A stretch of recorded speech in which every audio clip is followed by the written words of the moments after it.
말씀 열왕기상 16장 1절에서 14절입니다. 구약성경 542쪽 한 절씩 교독하겠습니다. 여호와의 말씀이 하나니의 아들 예후에게 임하여 바하사를 꾸짖어 이르시되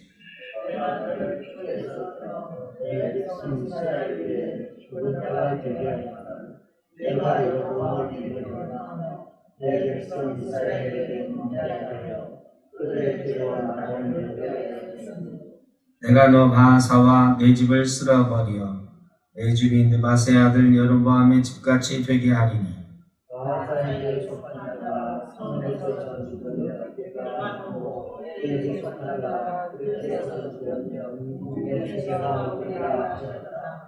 바하사의 남은 사적과 행한 모든 일과 권세는 이스라엘 왕 역대지략에 기록되지 아니하였느냐. 바하사와 그의 조상들과 함께 하네 이스라엘에서 그의 아들을 여호와께 신뢰하였느니라.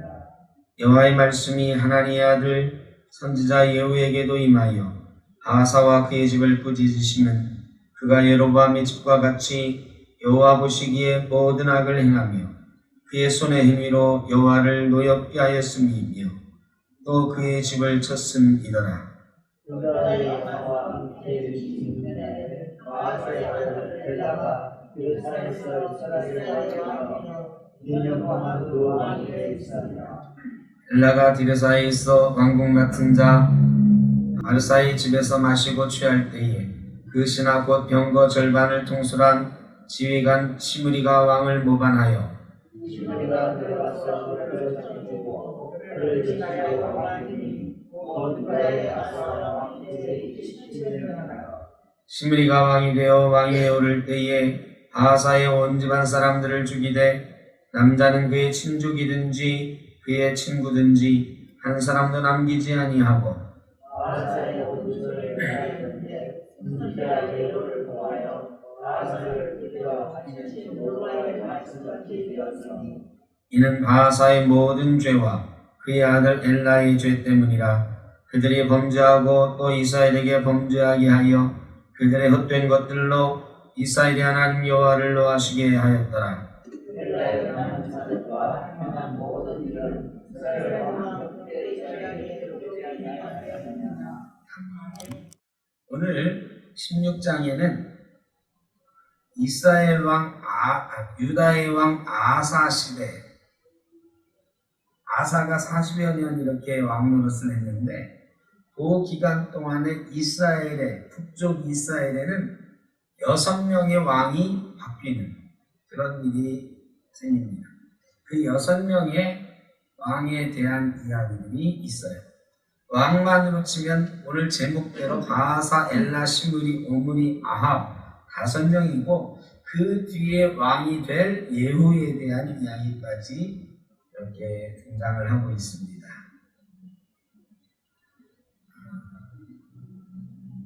북쪽 이스라엘은 여로보암이 세운 나라인데 여러 번 말씀드렸듯이 이 왕들을 평가하는 데 있어서 딱 하나 여로보암의 길로 갔다.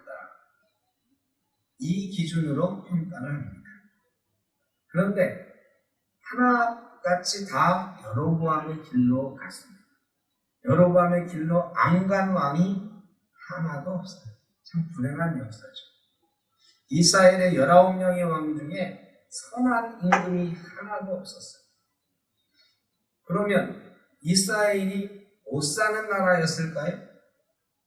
여러분 어떻게 생각하세요? 북이스라엘은 선한 왕이 하나도 없었고 남쪽에는 반 정도는 선한 왕이 있었어요. 그러면 어느 쪽이 더 잘 살았을 것 같아요? 네? 변호사님 어느 쪽이 더 잘 살았을 것 같아요? 남유다가 잘 살았을 것 같잖아요. 그런데 실제로 잘 살기는 북이스라엘이 훨씬 더 잘 살았어요. 조금 이따 우리가 보겠지만 오므리 아합 시대 이스라엘이 제일 번성했던 시절, 이스라엘이 그 지역 나라들을 호령했던 시절이에요. 우리가 잘 아는 시리아의 다마스커스까지 이스라엘이 지배력을 확대했던 남쪽 유다하고는 비교가 안 돼요. 예전에 1970년대 초까지만 해도 북한이 우리보다 잘 살았잖아요. 전기도 많고. 그것처럼 북이스라엘은 자원도 많고요. 경제적으로 좋은 게 많아요. 남쪽은 광야가 중심이에요.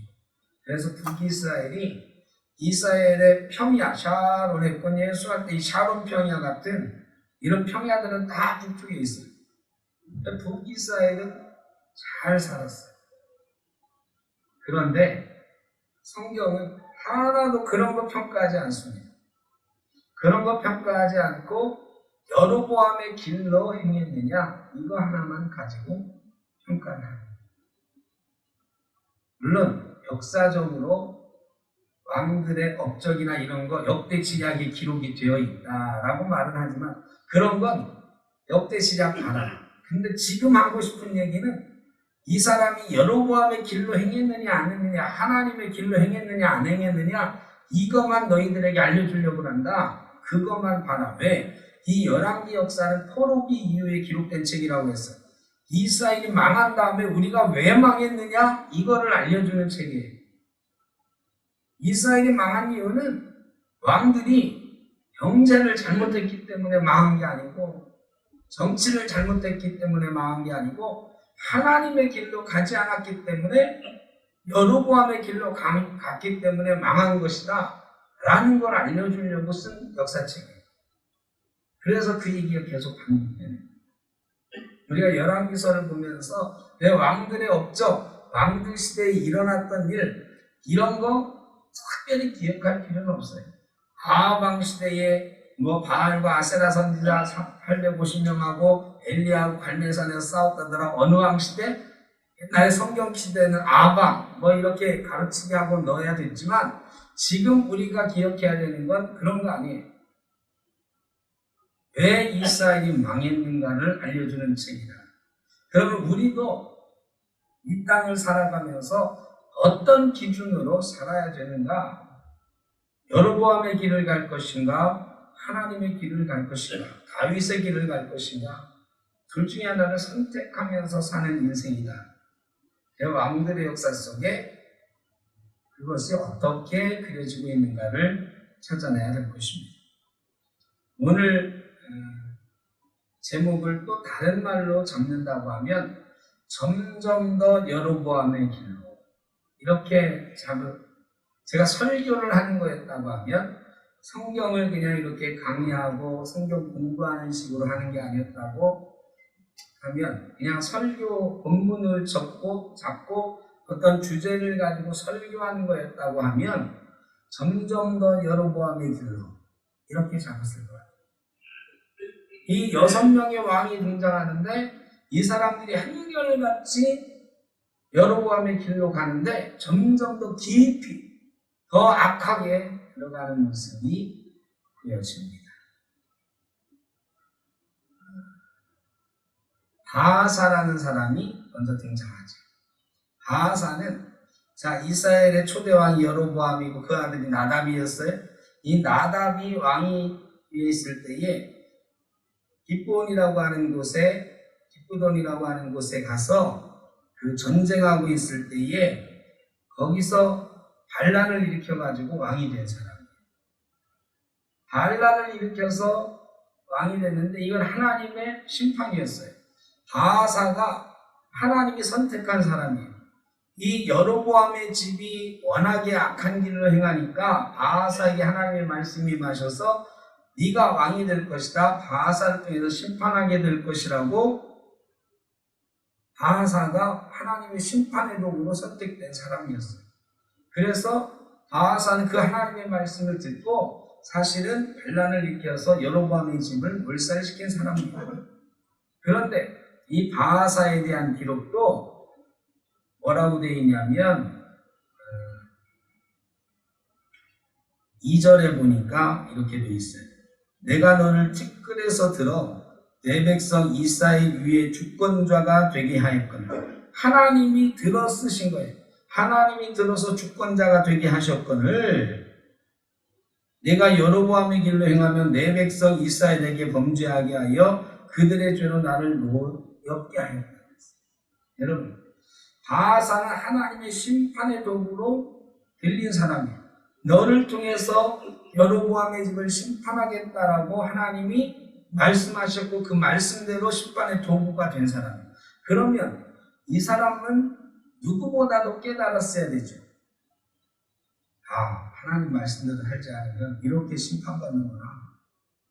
그런데 바사가 왕이 되는 순간 그는 그 말을 까맣게 잊어버린 걸까요? 아니면 모르겠어요. 잊어버린 걸 수도 있고 잊어버리게 한 원인을 꼭 찾자고 하면 왕이 돼서요.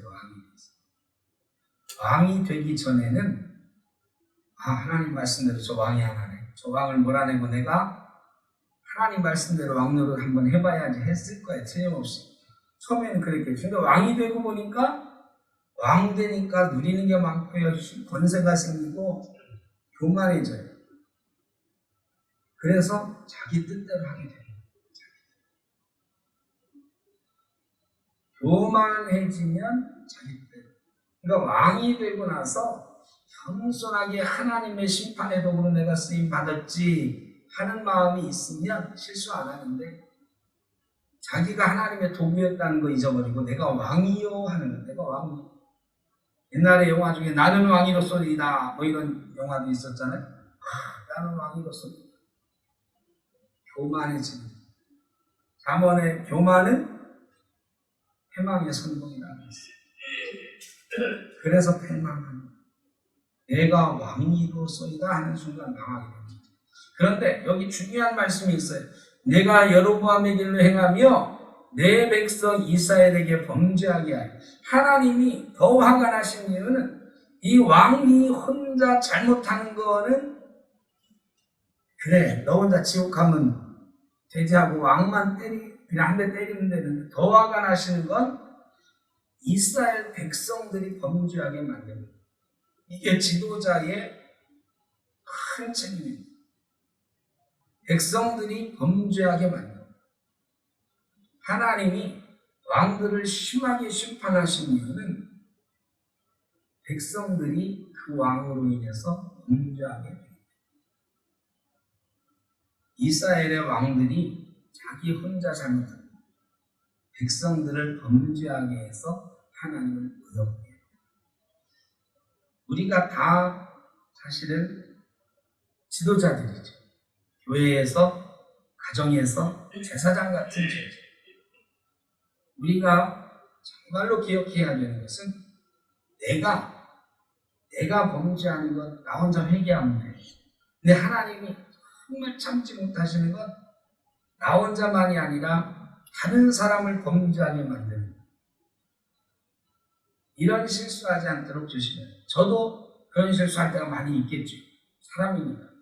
근데 우리가 어쨌든 조심하고 또 조심해요.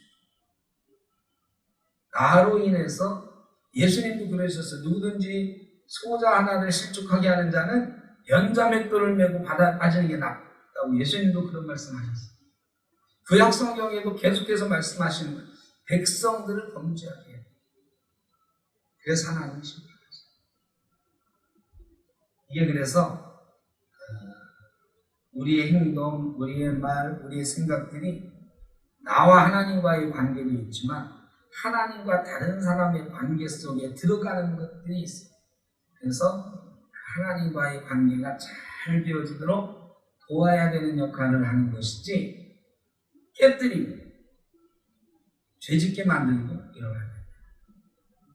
이런 말씀을 오늘 본문을 통해서 생각을 해봅니다.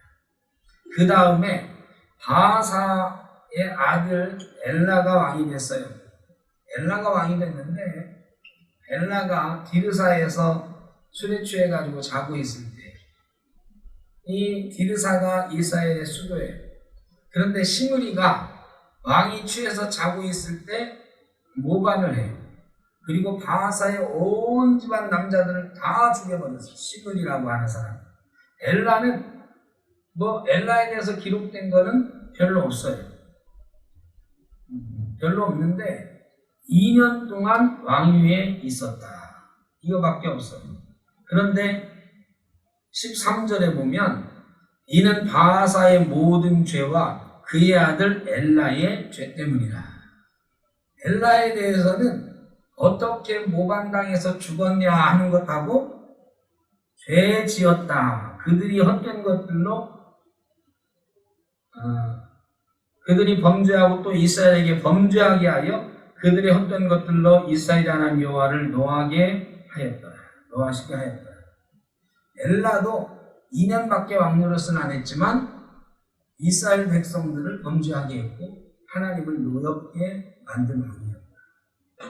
그것만 딱 기록이 되어 있습니다.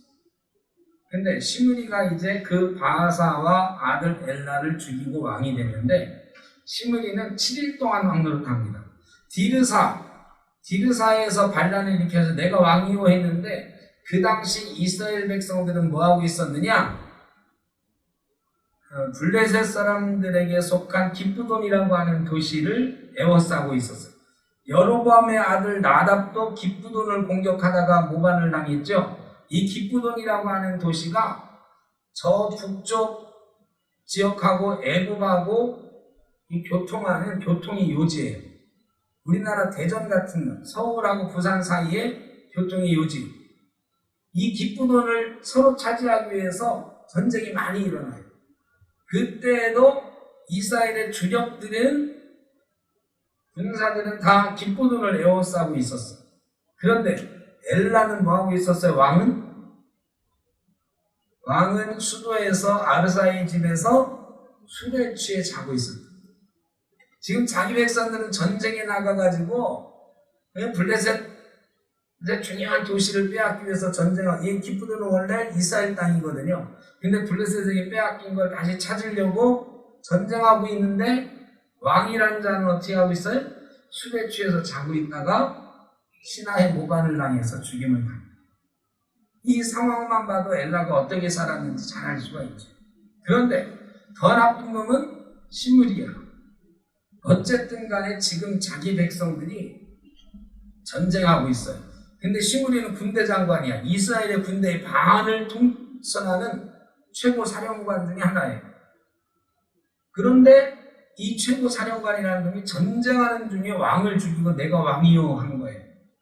그랬더니 이 기브돈을 둘러싸고 있던 사람들이 화가 난 거예요. 아니 우리는 주가라고 나라를 위해서 지금 전쟁하고 있는데 아니 저기서는 군대 장관이라는 놈이 왕을 죽이고 반란을 일으켰어? 우리가 용서할 수 없지. 그래가지고 이 이스라엘에 있던 사람들이, 기브돈에 있던 이스라엘 군인들이 군대를 다 철수해가지고 어디로 가요? 디르사로 가요. 디르사. 자기네 수도를 공격해요. 자기네 수도를 공격해가지고 성을 부서뜨리고 왕궁을 헐고 시므리가 결국은 죽임을 당하죠.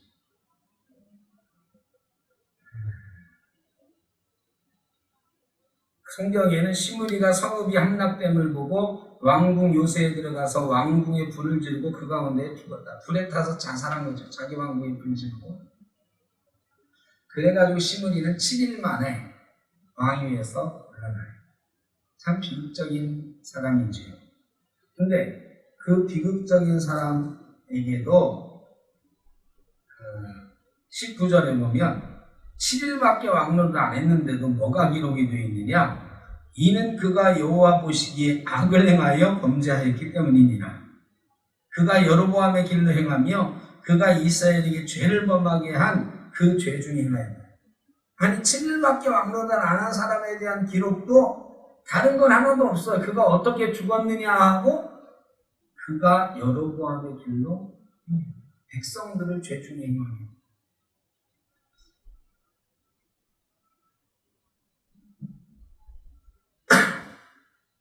그러니까 열왕기서는 그것을 위해서 기록한 책이에요. 자, 시므리를 죽이고 왕이 된 사람은 오므리예요. 오므리라고 하는 사람이 드디어 역사에 등장합니다. 이 오므리는 이스라엘 왕 중에 제일 중요한 인물 중에 하나입니다. 북이스라엘의 왕 중에 제일 중요한 역사적인 위치를 차지하는 사람 한 사람만 드러나 그러면 우리가 제일 잘 아는 왕은 누구냐면 아합 왕이죠.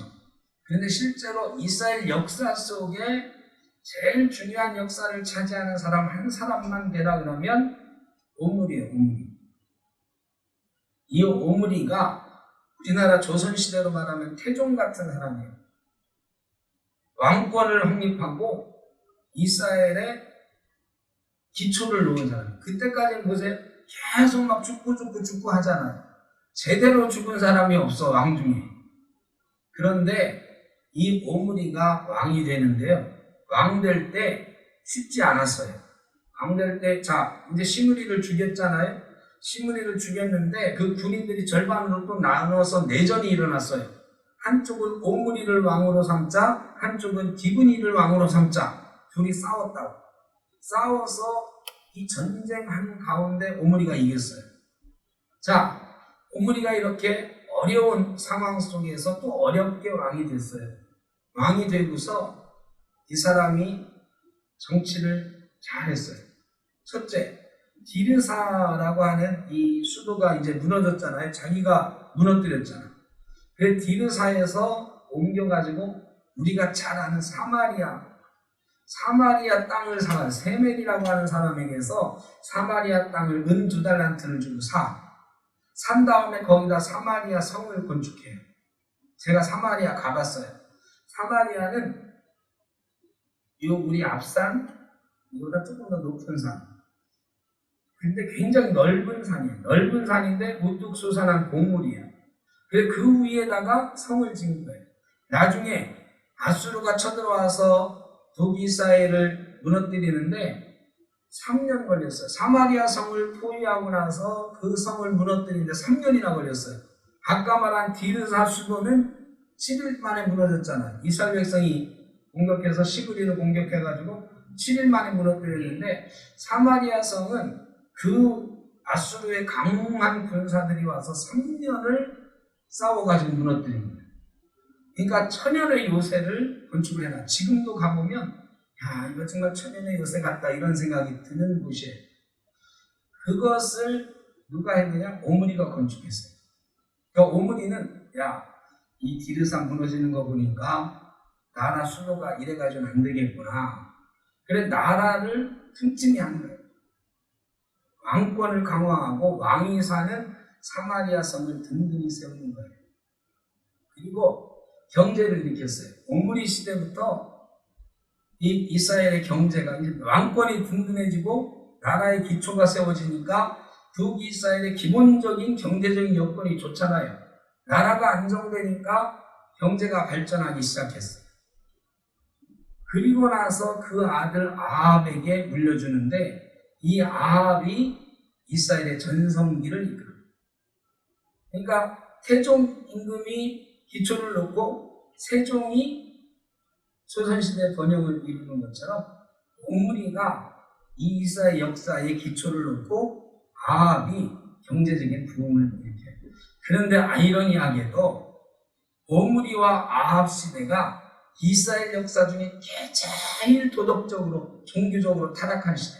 경제적으로는 제일 왕성했는데 경제적으로 왕성하면 반면에 도덕적인 타락이 오기가 쉬워요. 이게 참 아이러니해요. 하나님께서 은혜를 베풀어서 왕으로 세우시고 왕권을 든든히 하고 경제가 부흥이 됐으면 하나님께 감사하고 더 영광 돌리고 하나님 앞에 잘해야 되는데 역사는 경제적으로 부흥하고 잘 살게 되면 영적인 것은 더 약해진다 하는 교훈을 우리에게 줍니다. 성경도 그렇지만 세계 역사가 그래요. 세계 역사 속에서 교회가 잘 될 때는 언제였느냐? 핍박받을 때, 어려울 때, 그런 때였어요.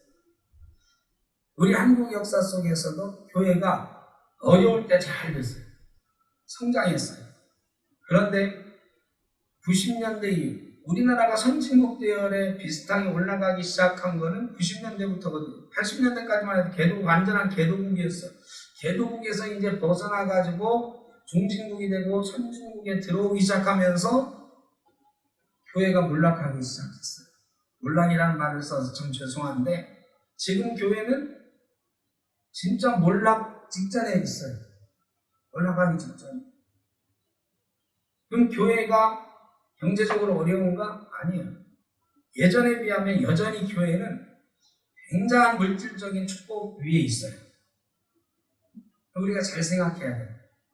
하나님께서 우리에게 틀림없이 복을 주셨어요. 이 땅 위에 복을 주셨고 우리 교회에게 복 주셨어요. 우리 성도들에게도 복 주셨습니다. 그런데 우리가 그 받은 복을 가지고 영적으로 든든한 성을 세워가고 있느냐, 아니면 그저 오므리처럼 자기 왕권을 위한 사마리아 성을 든든하게 세우고 있느냐, 우리가 잘 생각해 봐야 돼요. 지금 코로나 때문에 한국교회의 약한 고리들이 막 드러나고 있는 거거든요. 이거는 오히려 복이다, 저는 생각합니다. 정말로 더 큰 어려움과 더 큰 몰락이 있기 전에 우리에게 주신 기회일 수도 있다. 아, 우리 교회가 이렇게 나약했구나. 우리 신앙이 이렇게 나약했구나. 다시 한번 점검하고 철저하게 하나님 앞에 기도하고 하나님 앞에 회개하며 나아갈 수 있는 기회가 주어진 것 아닌가, 이런 생각이 듭니다. 어려움 앞에 우리 한국 사람들은 어려웠을 때 극복을 잘해요. 교회도 어려웠을 때 극복을 잘해왔습니다.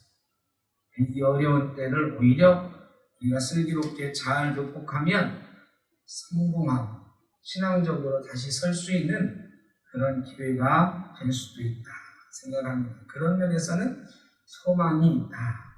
우리가 깨어서 이런 때일수록 더 기도하고 더 말씀 속에 바로 서기 위해서 애를 쓰면 하나님께서 틀림없이 세우시리라 생각을 합니다. 오므리가 사마리아를 건축을 했는데 성경은 뭐라고 기록하고 있을까요?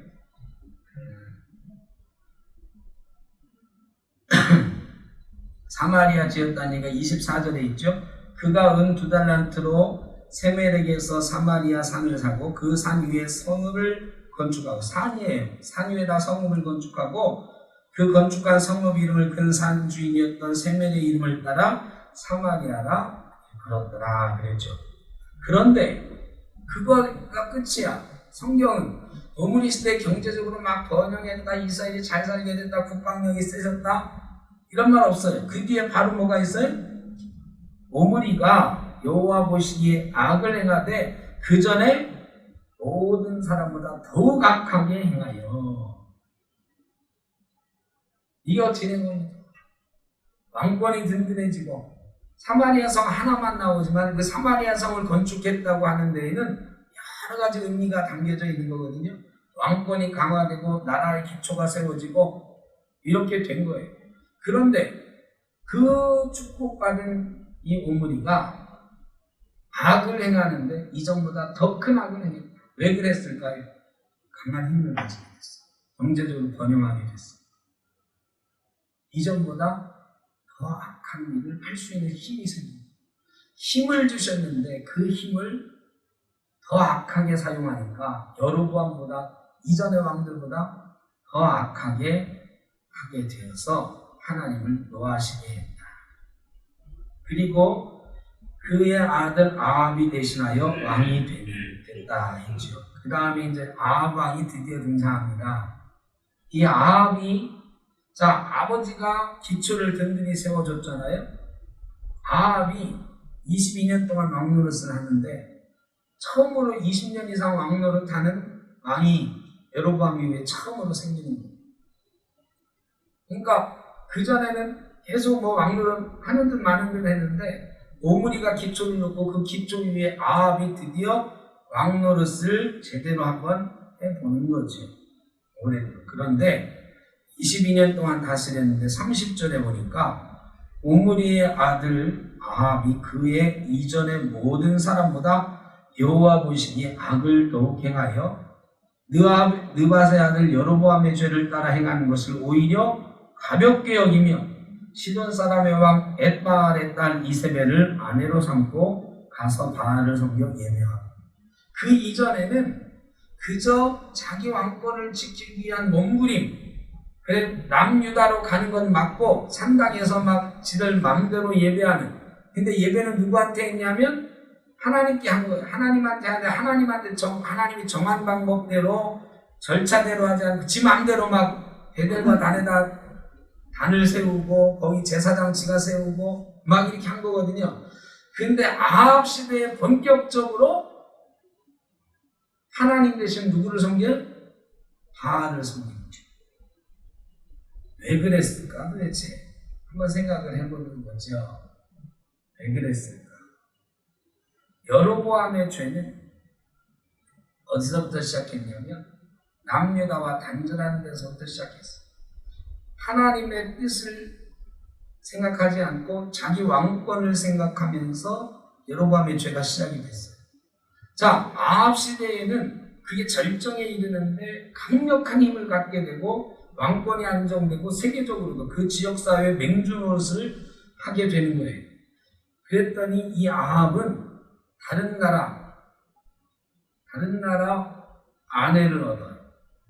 이 시돈 사람이라고 하죠. 시돈 사람의 왕 엣바알은요, 바알의 제사장이에요. 원래 바알의 제사장이었는데 반란을 일으켜가지고 시돈의 왕이 된 사람이에요.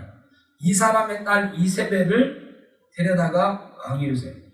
솔로몬이 부자가 되고 막 번성했을 때 한 일이 뭐예요? 주변 사람들하고 정략 결혼하면서 그들의 우상을 데려왔어요. 자기 왕권을 강화하고 경제력을 키우기 위해서. 아합이 그 짓 한 거죠.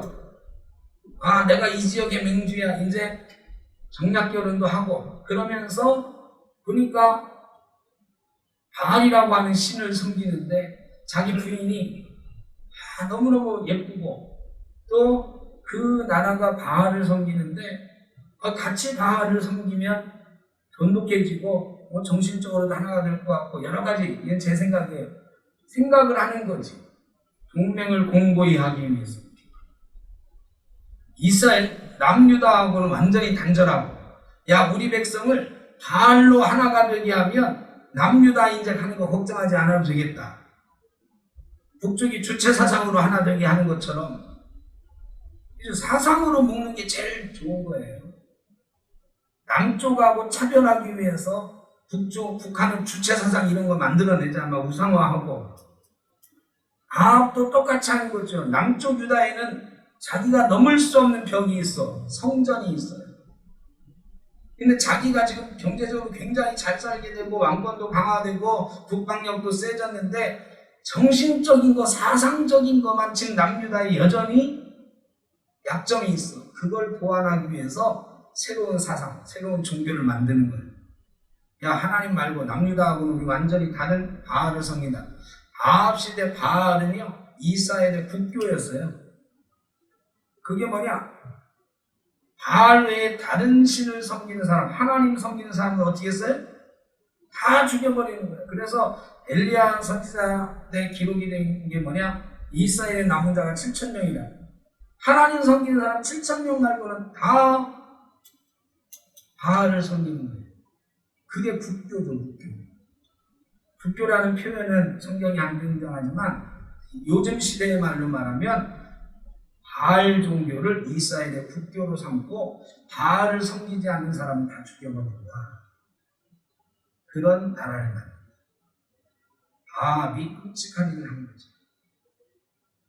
그래서 여기 보면 바알을 섬겨 예배하고 사마리아에 건축한 바알의 신전 안에 바알을 위하여 제단을 쌓으며 또 아세라 상을 만들었으니 그는 그 이전에 이스라엘의 모든 왕보다 심히 이스라엘 하나님 여호와를 노하시게 하였다. 아합의 죄는 바로 그런 죄예요. 아합의 죄가 어디서 왔느냐? 여로보암의 죄에서부터 왔어. 근데 여로보암은 자기 마음대로 하나님을 섬긴, 그래도 하나님을 섬긴다 하는 마음은 있는데 지 마음대로 한 거예요. 지 마음대로 하다 보면 예배도 제대로 안 되고 그런 거죠. 그런데 아합은 아예 노골적으로 하나님 말고 이제는 바알 섬기자, 다른 사상으로 나라를 통합하려고 합니다. 죄 중에 죄, 큰 죄죠. 제일 하나님이 싫어하는 죄. 이스라엘에 다른 종교가 정식으로 들어와서 그 나라의 핵심 종교가 된 건 아합 왕 때예요. 솔로몬 때도요. 하나님을 섬기는 이거는 기준에 두고 다른 것들은 다 해도 좋아한 거지 하나님은 섬기지 말고 다른 것만 섬겨 이런 건 절대 아니거든요. 그러니까 솔로몬이 다른 우상들을 막 산당들을 이들 마음대로 해 이들이 해도 좋아 이런 거지 하나님 섬기는 걸 부인한 거예요. 전도서가 솔로몬이 죽을 때 가까워서 쓴 건데 거기 보면 하나님에 대한 신앙 너희 젊었을 때 너희 창조자를 기억하라 하잖아요. 하나님 신앙이 솔로몬에 여전히 있어요. 근데 아합은 상황이 다르죠. 이스라엘의 가장 축복받은 왕이 사실은 자기의 왕권을 더 확립하고 나라를 통합하기 위해서 다른 종교를 가져다 봤습니다. 그래서 아합이 끔찍한 최후를 맞게 되고 우리가 기억을 하는 거죠. 아합 그러면 폭군, 바알 섬기는 사람. 근데 단순히 아내에게 빠져서 바알을 허용해 준 사람이 아니에요. 아합이 머리가 나쁜 사람이 아니에요. 정치를 잘했거든요. 아합이 정치도 잘하고 경제도 잘하고 이스라엘을 최고로 부흥시켰던 사람이에요. 그런데 그가 그냥 아내의 꾀에 빠져가지고 아내의 치마폭에 놀아나서 바알과 아세라를 섬겼다? 아니에요. 자기 왕권을 위해서 여로보암처럼 한 거예요. 여로보암의 길로 행했다는 말은 자기를 위해서 한 거예요. 자기 왕권을 위해서 그렇게 했는데 여로보암보다 더 했다. 31절에 그렇게 되죠. 느밧의 아들 여로보암의 죄를 따라 행하는 것은 오히려 가볍게 해요. 여로보암의 죄를 따라 행하는데 그거는 세 발의 피야. 그거보다 완전하게 자기 세상을 만들려고 하는 거죠. 하나님 세상에서 자기 나라를 만드는 거예요. 죄 중에 죄. 그래서 아합이 이스라엘의 가장 아락한 왕으로 우리가 기억을 하고 있는 것입니다. 마지막으로 34절에 보면 이 왕들과는 또 다른 사람의 이야기가 나와요. 그 시대에 베델 사람 히엘이 여리고를 건축하였는데 그가 그 터를 쌓을 때에 맏아들 아비람을 잃었고 그 성문을 세울 때에 막내 아들 스국을 잃었으니 여호와께서 눈의 아들 여호수아를 통하여 하신 말씀과 같더라 그랬어요.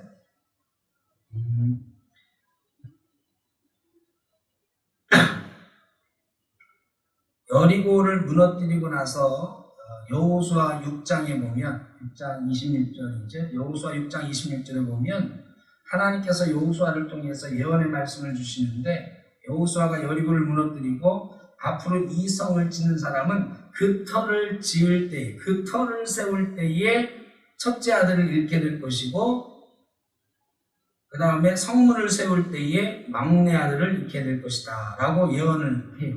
그리고 히엘이라는 사람이 여리고성을 재건을 한다고. 재건할 때 터를 세울 때에 첫째 아들이 죽고요. 그 성문을 세울 때에 막내 아들이 죽어요. 하나님의 말씀이 정확하게 이루어진다는 것들을 여기에 기록해 놓은 거예요. 왕들의 이야기를 기록하면서 왜 이걸 하나를 집어넣었습니까? 이 왕들의 역사 속에 하나님의 말씀이 그대로 이루어진다고 하는 것을 정확하게 보여주십니다. 그 다음에 예후가 이제 등장을 하는 건데 예후는 당장 왕이 되는 건 아니에요. 아합 시대가 끝나면서 예후가 왕이 되는데 예후를 통해서 하나님께서 먼저 예후를 세우시고 예후가 왕이 될 것을 예언하고 심판을 예언하는 그런 사람이 되는 거죠. 그래서 예후 시대는 이제는 그 다음에 아합 이야기가 조금 더 많이 나온 다음에 나오게 될 것입니다. 오늘 우리가 이스라엘의 왕들에 대해서 이스라엘 초창기의 왕들부터 오므리와 아합까지 이스라엘 중기로 들어가는 시대의 왕들까지 살펴봤는데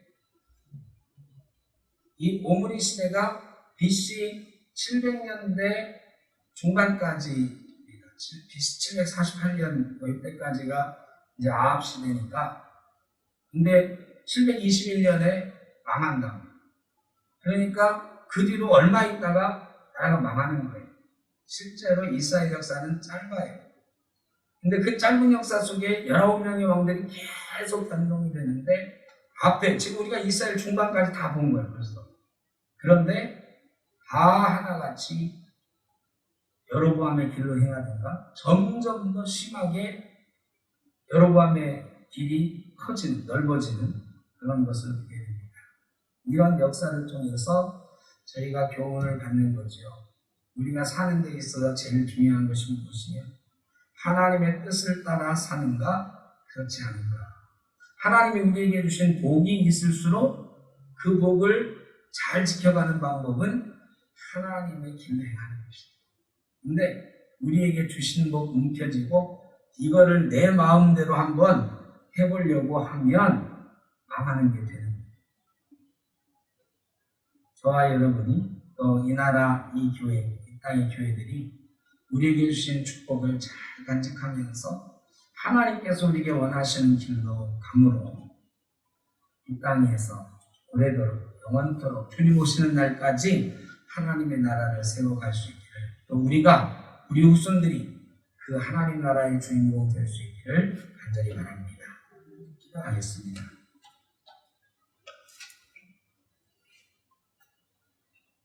사랑의 아버지 하나님, 하나님께서